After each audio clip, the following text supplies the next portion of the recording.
विष्णुं शशिवर्णं चतुर्भुजं प्रसन्नवदनं ध्यायेत् सर्वविघ्नोपशान्तये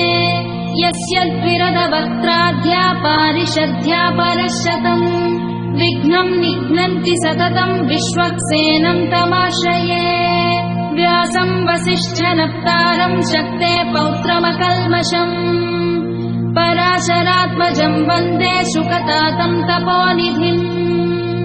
व्यासाय विष्णुरूपाय व्यासरूपाय विष्णवे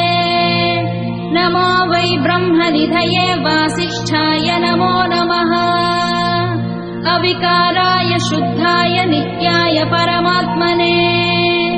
सदैकरूपरूपाय विष्णवे सर्वजिष्णवे यस्य स्मरणमात्रेण जन्म संसारबन्धनात् विमुच्यते नमस्तस्मै विष्णवे प्रभविष्णवे ॐ नमो विष्णवे प्रभविष्णवे श्रीवैशम्पायन उवाच श्रुत्वा धर्मानशेषेण पावनानि च सर्वशः युधिष्ठिरः शान्तनवं पुनरेवाभ्यभाषत युधिष्ठिर उवाच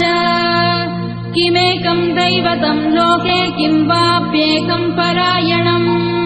स्तुवन्तः कं कमर्चन्तः प्राप्नुयुर्मानवाः शुभम् को धर्मः सर्वधर्माणां भवतः परमो मतः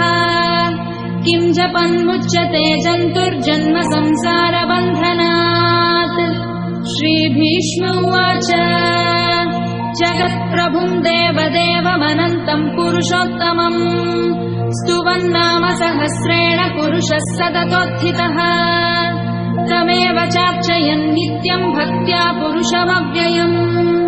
ध्यायन् स्तुवन्नमस्यंश्च यजमानस्तमेव च अनादिनिधनम्